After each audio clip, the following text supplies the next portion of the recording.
Well, you guys, welcome back. It seems Tesla is always in the news and always giving me something to talk about. Everybody knows it's been a wild ride. If you're a Tesla share owner, you've certainly seen some stuff. But this week was, I think, the craziest week for Tesla so far. Let's look at some of these headlines. Tesla stock suffers biggest ever drop as it starts its second bear market this year.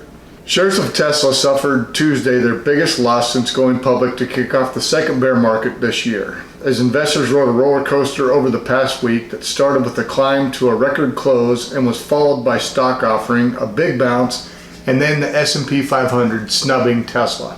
The electric vehicle and battery maker stock plunged 21.1% to a close at $331.21 on Tuesday. The previous record sell-off was 19.3% drop, and that was back in January of 2012.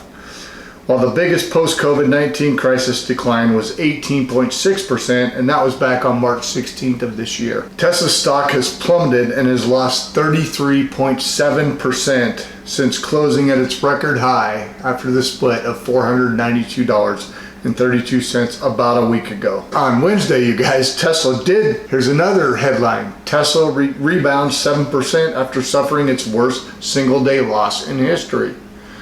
Tesla shares suffer their worst day ever. The titles just keep going on. Here's another article. Still, even with the 21% decline Tuesday, Tesla shares have nearly quadrupled in value so far this year, rising 295%. The stock is down 34% since reaching its record high on August 31st. Now, tech stocks overall have been battered during this period, as tech-heavy NASDAQ is down 10% since its own record high closing just a week ago on September 2nd, you guys. Tech stocks are getting nailed. Are we headed for a recession? I don't know. What do you think?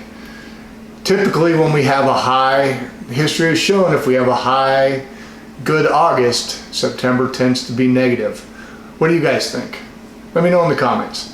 Anyway, just wanted to touch on Tesla again because they seem to be that company that is always